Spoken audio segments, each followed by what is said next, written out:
Yo, what is going on YouTube? It's your boy Dan, aka aDrive. But guys, some Pokemon Sword and Shield rumors and discussions. It has been quite a while, a couple weeks of pretty much nothing, man. The rumor mill, the leak mill, and all that stuff has run pretty dry, but I do think we are approaching some pretty interesting information regarding Pokemon Sword and Shield, and I'm really excited to talk to you guys about this most recent rumor. Now, as always, everything in this video is speculation, and it could end up being true, it could end up being false, but I find this incredibly fun to talk about, so we're gonna jump into it. I also want to talk about, before I jump into this rumor here, which you can see is covered by PokeJungle, and it's on 4chan, and a couple other locations have kind of picked it up at this point. Before we go into that, people have been asking me a lot of when is the next bit of Pokemon Sword and Shield information, and my answer to that is, well, I don't truly know, but we can make some educated guesses. So currently it is the 7th of May. I actually think there's a very good chance that we can get something this week. Historically, the magazine CoroCoro, which comes out in Japan every single month, the release is around the 15th of the month, and it usually leaks on the internet, which means someone gets access to a printed copy of it, takes some pictures, throws them up on the internet, and it leaks prior to its official release. Usually that leaks around the 10th or the 11th of the month, so it's pretty likely that we're going to see information from CoroCoro in the next few days. Now, whether that information is relevant to new information regarding Sword and Shield or not is to be determined at this point in time. But it's something that is definitely worth saying, that if there is going to be information, it is likely going to be in the next few days. So get yourselves excited.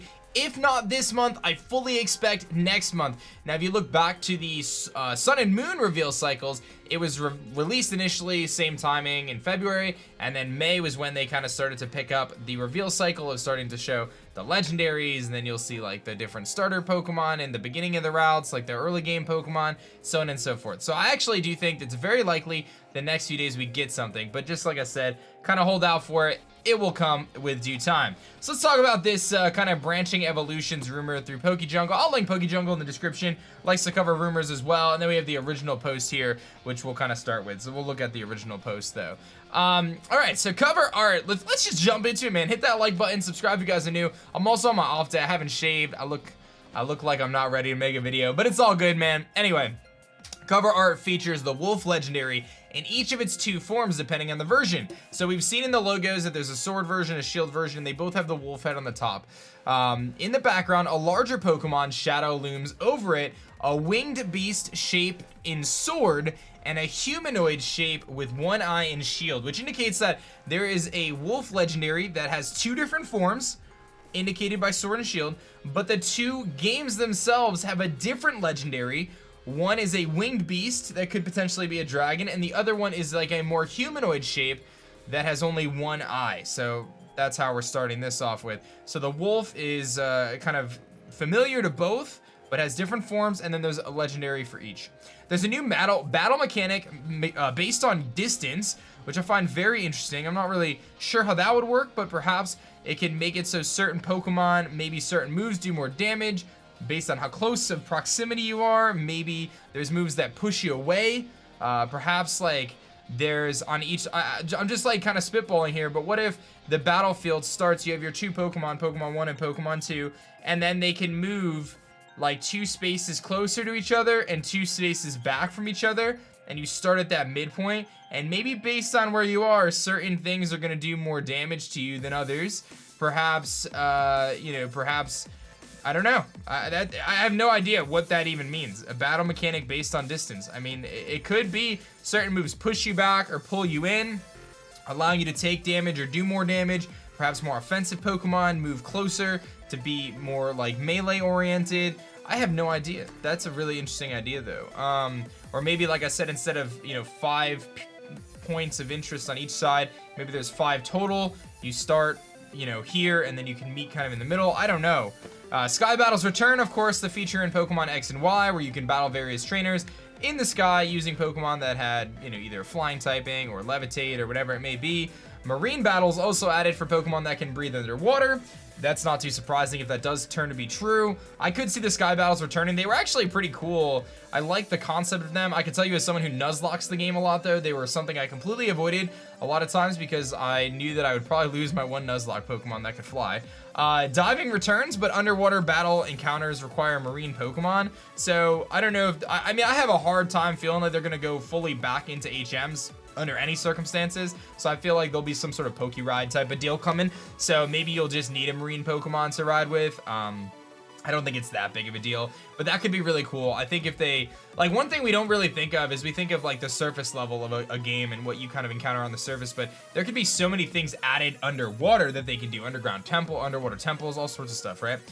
Galar is known for many of its native Pokemon having branch evolutions.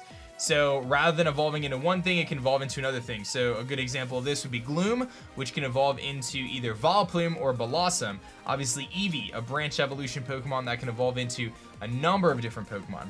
Around 40 Galar species evolve differently depending on what version you own. The new branch evolutions for older Pokemon include Johto starters, one of which you receive from Elm, who has come to study Galar's mysterious effect on evolution. Now, to me, it doesn't sound all that far-fetched to say, okay, we're gonna have Professor Elm from the Johto region come in, because they just did Let's Go Pikachu and Eevee, and they're most likely gonna do some sort of Johto-style game at some point. So I wouldn't be surprised if there was some introduction to Elm for newer players, and then give those starters. We look back to X and Y, where we got the original starters in that game. Would not surprise me if they kind of bring back to life the you know, like I said, the Johto starters, the, you know, Chikorita and Totodile and Cyndaquil, and then potentially giving them different evolutions is kind of nuts, but you never know. I mean, hey, they don't have Mega Evolutions, so maybe this branch evolution line could be kind of cool. And then he's here to study Galar's mysterious effect on evolution, so I guess the idea is the Galar region makes Pokemon evolve in different ways. This new feature encourages trading, but you can also obtain the alternative evolution in post-game Safari area, located on the island to the right of the Galar region, accessible via ferry from the Water City Gym, which on the map is on the top right-hand side. There's what seems to be a Waters-type stadium gym, and maybe there's a ferry that'll take you to an island for the Safari zone. And it's stating that the different Pokemon and their evolutions are going to be based on Sword versus Shield. That could be mildly annoying, but I guess it could be kind of cool. And the island also has the Battle Frontier. Now, the Battle Frontier is a feature that I think a lot of fans have been wanting for a super duper long time. I can tell you, I was a big fan of the Battle Frontier. That's actually what initially got me into competitive Pokemon, going all the way back to Emerald. So very, very cool if they added that. I think the one thing that kind of has me caught off guard there is it really looks like, when you look at the map, at the very north end of the map, past what seems to be the Elite Four, it looks like the London area with like the Ferris wheel and everything like that. I would think it would be there, but what do I know? I haven't played the game yet. Strong Pokemon trainers in Galar, and this is where stuff gets pretty interesting here. Strong Pokemon trainers in Galar are invited to join official league teams and compete in team battles at gym stadiums. The two highest ranked teams are Team Sword and Team Shield. The top ranked team will ask your rival to join them, and the second ranked team is gonna be you. That's gonna ask you to join them. So Sword and Sword and Shield and Shield. So if you're playing Pokemon Sword, then you are gonna end up joining Team Sword, and Team Shield is gonna be the #1 team that your rival's gonna join, and vice versa. You'll eventually agree as a favor to the Galar champion, so that way I can investigate the top ranked team, or you can, so the protagonist. Technically, there's no evil team in the game, but the top-ranked team are arrogant. They're your main opponents, which means that maybe this alludes to the rival being kind of a more traditional rival, where he's not like, hey, let's hug each other and battle it out. Oh, no, you win because my Pokemon are bad. They have an evil captain and a manager with much more sinister plans that require his team to stay on top to make money from sponsorships. The top-ranked team is based in the modern city in the north, while your team is from the industrial city in the south. The team captains each possess the Wolf Legendary in its respective Shield or Sword form. Once you prove yourself in battle, your captain entrusts his to you to stop the manager's secret plan. So, massive plot spoilers here when you really think about it.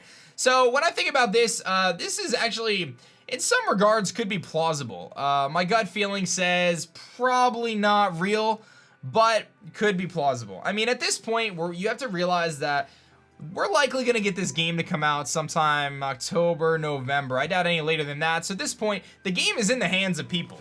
Believe it or not, there's people who are translating this game. There are people who are bug testing this game. I mean, this game is in the hands of people. So I think the closer we get to that October, November period, the more likely we could get plausible information. This one, like I said, there's a few little hiccups in this one that make my gut say probably not real, but you know, you never know. You never know. I do foresee an opportunity where they take out an evil team. That's been played out so much, and instead of having the evil team, you kind of have like a rival team. I kind of can see that. The branch evolution thing is very interesting, seeing kind of different evolutions. I don't know how I feel about that. I think that could be really cool. I think one of the biggest hits from Sun and Moon was the Alola forms, so I'm like not opposed to that idea of potentially getting different evolutions or different style of Pokemon, reimagined old versions. It's like a way to them to do Alolan forms, but in the Galar region without calling them Galar forms and whatever else. I'm not opposed to that idea, especially if there's a handful of Pokemon that have that happen to them instead of just the starters, where they evolve into different things, different typings, and they get reimagined. Because to me, it doesn't really matter if... Think of the example of Execute. Execute's normal, but when it evolves in the Alola region, it becomes Alolan Executor, and it's like reimagined to be kind of a funky design with new type and new moves and things like that, new abilities, whatever. And I would like to see that too. I don't care about Chikorita, but I want to see a Meganium that maybe is grass and fairy type that is totally reimagined, that has like new purpose, right? So that's kind of what I'm hoping for out of this the most, and that's what I hope to be true the most out of anything here in this whole deal. Obviously, Battle Frontier sounds pretty cool, but everything else, we'll see. We'll take it with a grain of salt at this point. What do you guys think? Real, fake? You don't know? Are you excited? Let me know your thoughts. I know we haven't talked much about Sword and Shield over the last few weeks, but as the rumor mill begins to spin once again, we will continue to make fun vids about it. And of course, I do think that there's a good chance that we're going to get some new Pokemon information very soon either way. So hopefully we'll get that soon, because I'm excited, man. I'm really pumped. So hit that like button, subscribe if you guys are new. My name is Dan. I also go by aDrive, and I'll catch you guys on the next one. Peace.